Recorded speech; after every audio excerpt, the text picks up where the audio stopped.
The Changi prison complex in Singapore.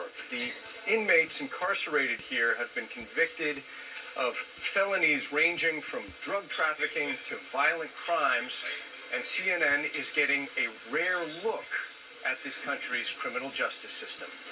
Under the constant gaze of guards and security cameras, austere cell blocks where rules are strict and meals arrive through a small shutter in each prison cell door. During my visit here, officials allow me to interview one prisoner, a 41-year-old former teacher named Matthew. Now, what this show is going to promote is tough sentencing on lawbreakers. And I was wanting to put it on my social media program to be able to see what other people's opinions are towards America doing the same thing, because I personally believe that our laws need to be stiffened. I don't know how stiff, but I'm just saying that there's too much outlandish stuff going on in our streets whenever our communities are no longer safe, whenever our ball games and our churches and our theaters and the stuff that we enjoy is no longer safe, then obviously we got a problem. So how do you solve the problem? Well, you're not going to solve it by continuing to keep doing the same thing. Because if you continue to keep doing the same thing, you're going to continue to keep getting the same reactions. Please watch. Sentenced to more than 7 years in prison and 7 strokes with a cane for trafficking methamphetamines. In Singapore, yes, you can be sentenced to death for that. Yes. Was that a potential threat for you? At that point of time, I wasn't thinking about it. In fact, I was actively avoiding the whole issue of consequences. I see this as an existential threat to the social fabric. Kay Shanmugam leads Singapore's war on drugs. You look around the world, anytime there has been a certain laxity in the approach to drugs, homicides go up. Flying into Singapore. And what he just said was true. Homicides go up. Why? Because people are doing things that, consciously speaking, they wouldn't be doing if they wasn't on the drugs. Well, that's also with any type of substance out there, including alcohol. That by and large, a great deal of deaths occur because of people basically being stoned or out of their minds on either alcohol or drugs.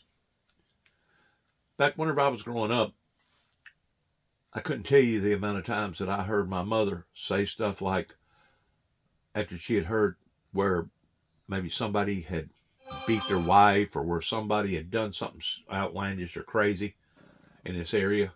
Well, they wouldn't have been that way if they wasn't on that bottle, if he wasn't a drinking, or if he wasn't a doing this, or if he wasn't doing a that, or if she wasn't doing this, or she wasn't doing that. She never would have done that. Well, it don't matter whether or not she would have, could have. The fact of the matter is, she did, or he did.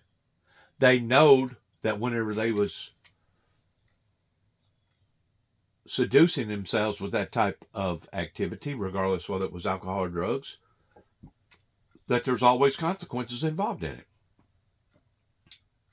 Just because you are polluted with either drugs or alcohol does not give that person a right to bring harm and hurt and death to another individual. And for some reason, the people over here in America has been brainwashed in believing that. A matter of fact, you can actually go out to Portland, Oregon, and Washington State, and places out in California that basically decriminalizes people that's on drugs, decriminalizes people that's doing certain things. Whenever you start doing that is whenever you're asking for the wrath of God to fall upon to you in some form or fashion. Into Singapore, visitors get a stern warning. Drug trafficking may be punishable by death.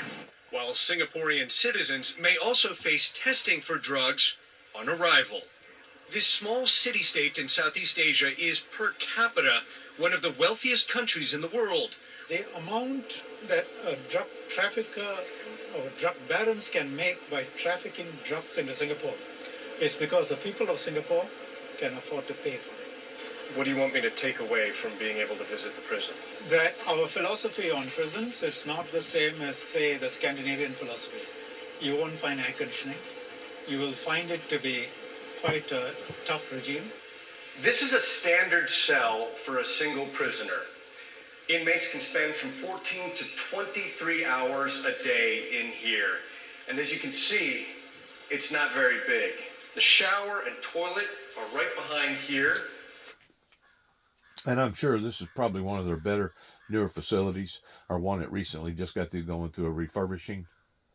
But if the truth be known, probably 90% of their facilities look like something in a gutter hole.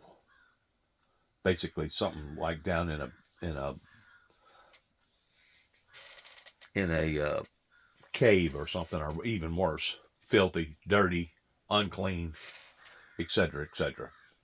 And there's no air conditioning. And in this climate here in Singapore, I am dripping with sweat.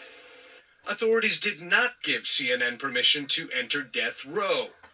Under Singaporean law, those caught trafficking certain quantities of heroin, meth, or even marijuana face mandatory execution. How does Singapore execute criminals? They are hung. Officials say most Singaporeans support the death penalty. My philosophy, going back to 1983, pertaining to marijuana laws, that we have seen people now take full advantage of for the past 40 years, is that, first of all, marijuana is not per se, per capita, a lethal, deadly drug. Now, they'll use an excuse by saying, well, if you legalize marijuana, and then that will lead to something else, that will lead to something else, that will lead to something even worse. Really? Or is that just your imagination running wild? Because by and large, if you offer the public a certain amount of leadway, freeway, regarding a little bit of alcohol or a little bit of drugs, and I'm paraphrasing here by using marijuana as a drug, and if you tell them, now if you go over this, this is considered wrong, this is considered illegal. That's where the black market did not take into right consideration, similar towards what was going on back in the early 1900s in America, pertaining to all the moonshining stills. It wasn't until Prohibition come into play that now they started controlling alcohol and alcohol levels. This would have been in the same reference of controlling marijuana on the street. Now, there's no doubt meth, fentanyl, heroin, cocaine, all these other bad narcotic drugs, that's a given. That's a red flag. But if you would have controlled the marijuana on a level of making it legal, not only would have the country have regained taxes that they could reinvest in more research and in more of whatever needed to be done with that money, but you could have also controlled it by keeping it out of the hands of the 12, 13, 10-year-old kids. To where now it's a Wild Wild West show. Anybody that's got it feels privileged in having it.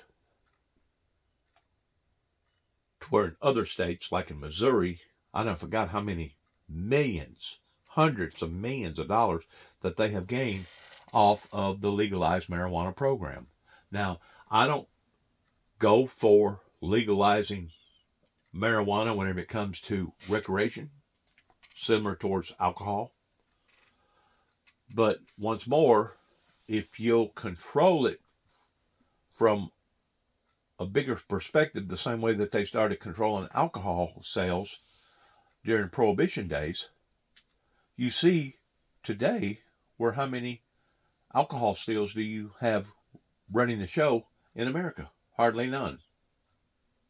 Hardly none. And I'm not saying that they don't make moonshine, because if you go up into the hills of the Appalachian Mountains and other areas, they're still making moonshine. They may not be making as much of it, but they're still doing it, but it's not near the quantity as what it was back in the early 1900s.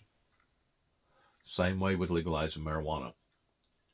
If they was to have legalized marijuana whenever I first put my foot down in stating that they needed to legalize this drug on a medical perspective, not a recreational perspective, but a medical perspective, that not only would it have been good for the public as far as controlling that substance, but it would have been good for the public pertaining to the medical industry in helping people. Plus, it would have been good for the public as far as taxes. Well, they didn't want to do that. Reagan didn't want to do that in 1983.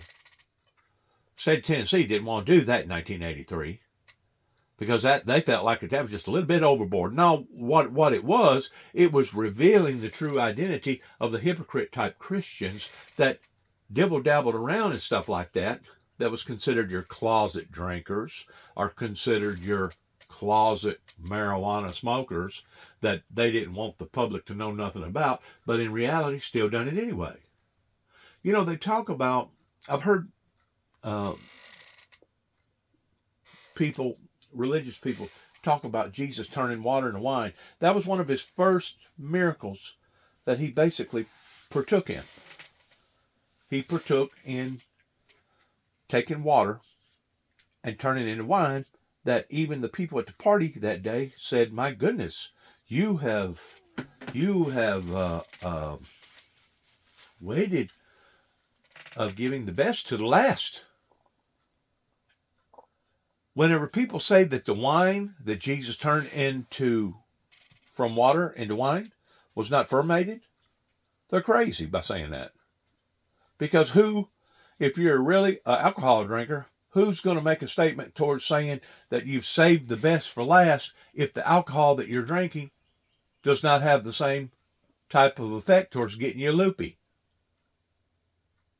So whenever people say that Jesus did not turn fermented wine from water to wine, they're full of it, because he did turn fermented wine into and from water. Once more, it's how you present the availability, and you put up the guidelines that, hey, you can't go beyond this point here, because if you do, then you're in excess of being guilty or in violation. Same way with alcohol content that used to be on one level, and then they changed it to another level. And it wasn't until the group called the MAD, pertaining to a lot of women that got together, that actually formulated the laws even tighter, that went from the legal age of drinking at 21 to the legal age of drinking at 18. And then, since then, the state of Tennessee, I don't know how it is in other states, but the state of Tennessee used to be something like 1.2 considered drunk. But I think recently they have changed that to like 0.9 is considered legal drunk. So once more, you put barriers up in how much marijuana that you can have, how much marijuana, the strength of the marijuana. You put barriers up towards you're not supposed to be working if you are considered intoxicated in marijuana on certain levels. I don't know how that they would do that, probably through blood testing, but there was so many more other ways, beginning with the Reagan administration, that things could have been handled properly, not just from a political perspective, but also from a spiritual perspective. that would not have handicapped the American people and put us in behind the 8 ball the way that we are today. Whenever you take these people that does these outlandish crimes, odds are they're probably on some sort of harsh substance. It may be heroin. It may be meth. It may be fentanyl of some sort. I don't know. But whatever it is, it has taken over their body to the degree that now they feel like that they can commit this act of violence and not have to be penalized or not have to suffer the consequences for. In other words, their consciousness is totally blinded at that point in time, and they feel like that there's not going to be no consequences or repercussions from their actions. I personally believe that the laws in America need to be stiffened whenever it comes to capital punishment laws, especially getting out here and committing heinous, harsh crimes upon to the public as far as violence. I personally believe that if a person gets caught with a certain substance over here, that those laws should be even harsher than what they are today. And I know a lot of people, whenever they hear this, they're going to say, well, pooey on you. Well, no, it ain't pooey on me. It's the fact that if we don't do something here in America, pertaining to America being one of the most largest, most incarcerated countries in the world, if we don't do something, it's only going to get worse. And I think, if I'm not mistaken, it was Donald J. Trump that said something about the death sentence with a lot of these people that does violate those principles. So, like I said, you can read it for what it's worth. You can itemize it. You can come up with your own opinion or your own solution about the problems that we're facing in America. But the bottom line is this: if you don't put barriers, if you don't put guidelines, if you don't put stipulations, rules, policies on various things, the public will take advantage of those things, and the next thing you know, you'll turn it into nothing but Sodom and Gomorrah. And that's basically where we are right now here in America. And I personally think that the move that the federal government as well as the state governments made going back into the 80s, whenever they was discussing legalizing marijuana and putting various restrictions on it, guidelines, I personally think that that's where we messed up. You know, you're feeding the black market. Well, number one, nobody's getting any type of tax revenue off of it. Number two, because it's unregulated, now anybody can get a hold of it, including a 10 or 11 or 12-year-old kid. And number three, because that part is unregulated, it will probably lead to somebody even going to a higher substance of a higher high, trying to even get even drunker, trying to even get even higher. It all begins where it begins. But if it don't have some sort of an incorporated, mandated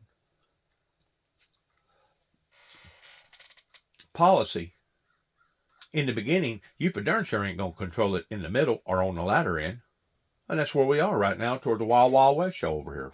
And argue this is an essential part of Singapore's system of deterrence. What do you want to say to the government here? I want to say to them to abolish this hang system. It's a very cruel one to take one's life. Just put a life sentence, that will do. That will deter them from committing the crime. Nazir Alajim's brother Nazari was executed in 2022 for trafficking heroin. He was a lifelong drug addict, she says, and not a violent man. These are portraits. It's a portrait, yeah. Okay. In Singapore, the government organizes a professional photo shoot before execution for each prisoner to share with their families. And there's no doubt he may not have been a violent man.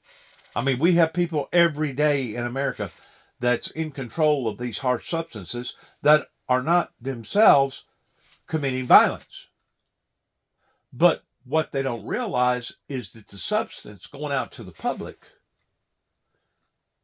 there may be only 3 out of the 10 that will become violent, but those 3 out of the 10 are the ones that's doing all the havoc, are the ones that's going into schools and doing the shootings and going into concerts and churches and other areas, kicking out windows in Las Vegas and deciding to spray thousands of rounds of shots towards killing a bunch of people and injuring even that many more.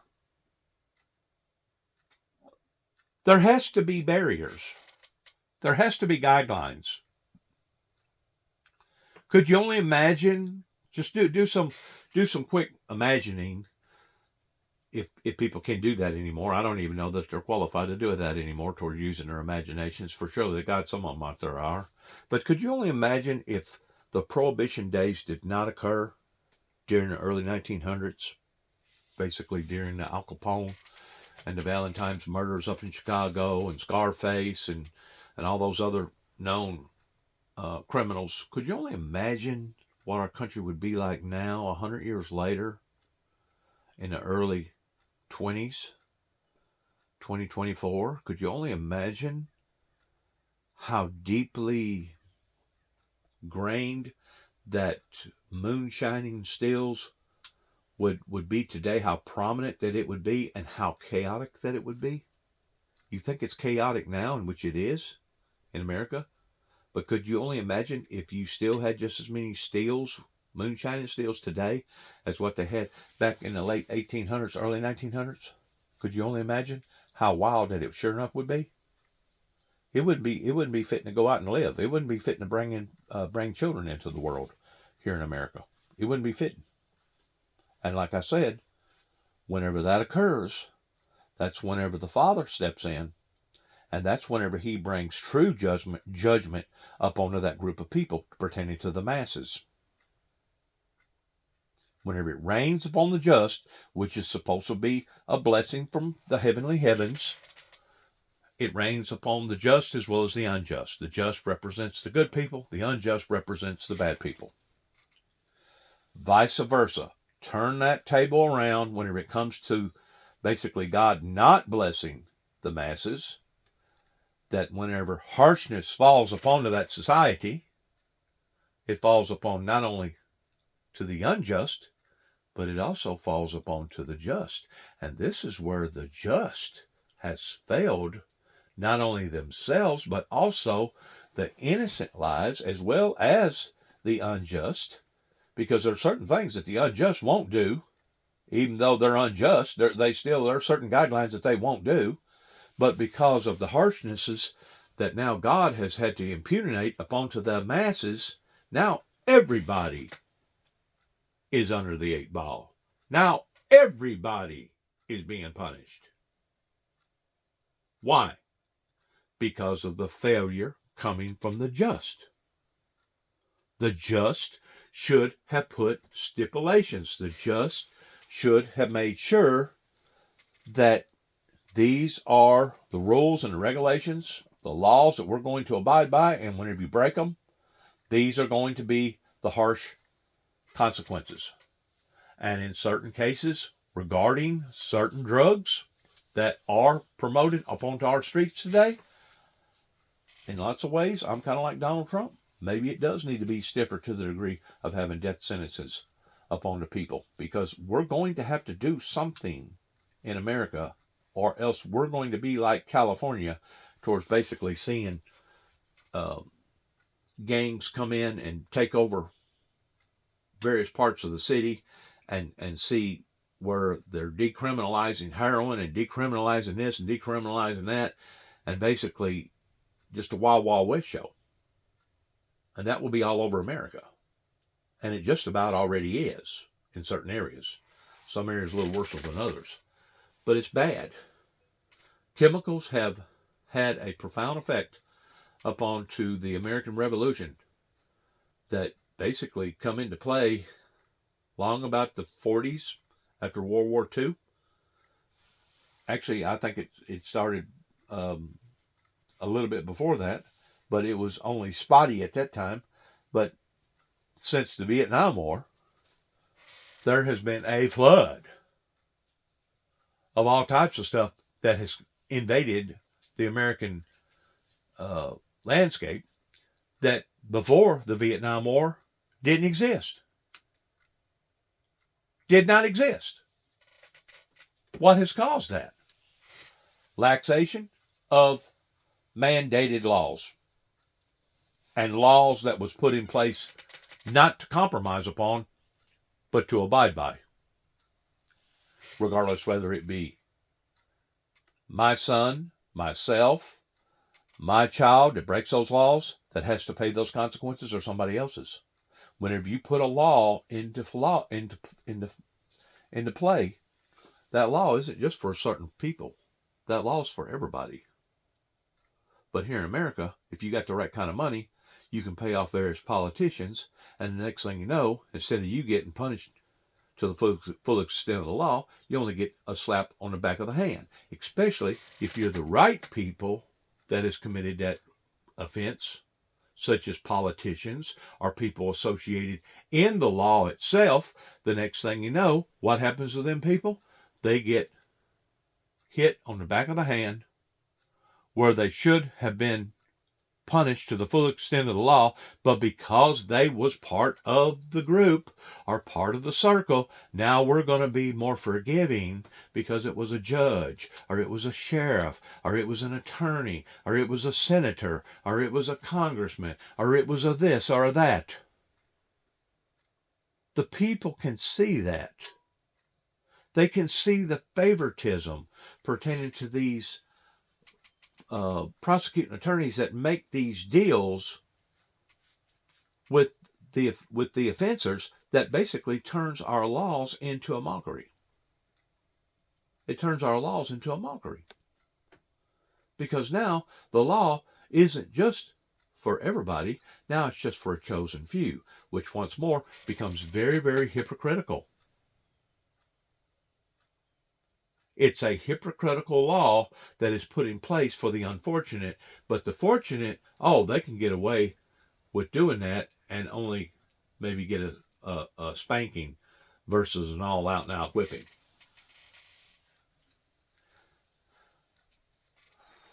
Him looking happy. No, I know it's fake. It's fake happiness. I know it's fake. But Singapore's zero-tolerance approach to drugs remains very real. Since August, authorities have executed 4 men convicted of drug offenses. As for the prisoners in maximum security, statistics show that after completing their sentences, 1 in 5 of these men will likely commit crimes and end up once again behind bars. Now, once more, no matter if you have some of the harshest sentences up on some of these crimes, the system is still not going to be foolproof. In other words, there's nothing out there that you can do that will guarantee that you can eliminate all the problems. But 1 out of 5 coming back to the prison system is a whole lot better than 4 out of 5.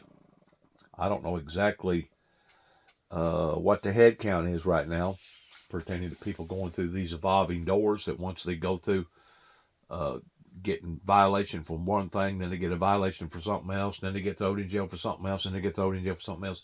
I don't know what the head count is whenever it comes to these evolving doors, but I guarantee it's a whole lot higher over here in America pertaining to 1 out of 4 or 1 out of 5. In other words, it'd probably almost be, instead of being 10% lax as far as it not being foolproof, over here in America, it's probably more like 85% lax, being non-foolproof.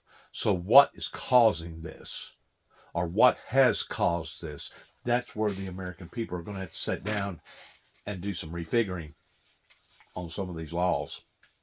And like I said, in 1983, I promoted, and I still promote, medical legalized marijuana.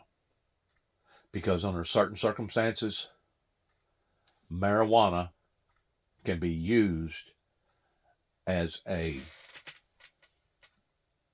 potential healing drug versus a drug just to give somebody a high. That's the reason why I don't stand with recreation marijuana laws, but I do stand with medical marijuana laws. And I always have and I always will. Because there is benefits. God had put these seed-bearing herbs here for our benefit. But the same herbs that can be somebody's benefit can also be weaponized. Same way with the internet. The internet can be a very, very predominant good thing if people wouldn't abuse it. People that does abuse the internet, they ought to be punished. Once more, you're going to have to put side rails on stuff to be able to control people if you're going to have a civilized society. And that's just the bottom line. You're going to have rules. God did not talk to Moses and give him the 10 Commandments because it was a cool thing to do that day. And if you really get to looking at the 10 Commandments, the 10 Commandments is actually more about humanity than it is God. It's about what we're not supposed to do and what we're supposed to do down here to one another. There's only a few of the commandments that goes directly to the kingdom of God pertaining to what we're supposed to do in reverence to God. But the rest of them is about what we're supposed to do in reverence to each other.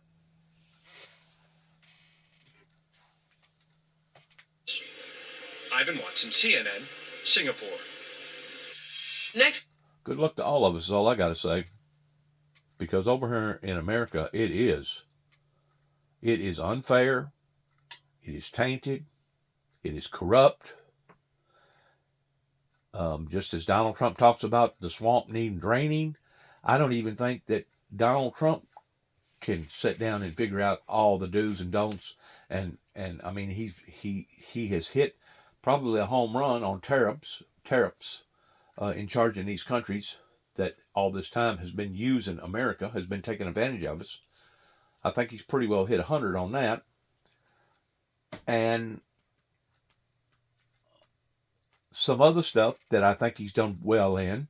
But then there's been other areas pertaining to the drill, baby, drill, pertaining to the environment that I think he scores a F on.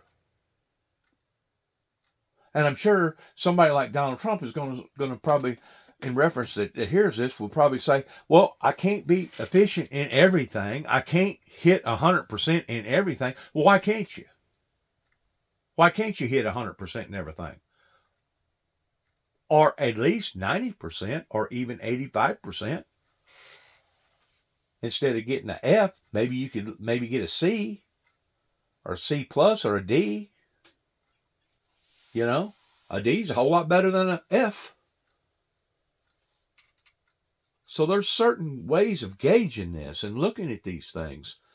And of course, the Harrison woman, I think she's way off kilter whenever it comes to standing with the righteousness of God pertaining to righteous judgment. You know, there was 2 different types of judges in the Bible. There was the unjust judge that I consider some of these areas around here that I've brushed up with, regardless whether it was mayors or judges or attorneys or whatever, even preachers, whatever. There's unjust people, and then there's just people.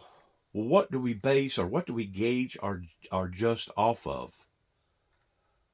Well, you got to go back to what Obama has talked about pertaining to that Northern Star. You got to go back to that Northern Star. You got to go back to the manual or the book. And how did other people judge judgment of unjust versus justice judgment? Well, it's got a lot to do with the fear of God. And I'm not saying that everybody's, hitting 100, because I know that I'm not whenever it comes to me being perfect in the eyes of God. But I do know that there's certain things that I won't do, I won't tolerate, I won't step that low in, that some of these law enforcement officials around here, as far as I'm concerned, has broken those principles. Regardless whether it was the mayor in Kenton, the mayor in Martin, or the judges in the seat of Weakley County, or the attorneys, or the preachers. They have violated those principles. And because of it, now everybody is paying the price of. Thank you for listening. Good luck to all of us. God bless our troops, and God bless America, and God bless our endeavors towards which way we go from here. Shalom.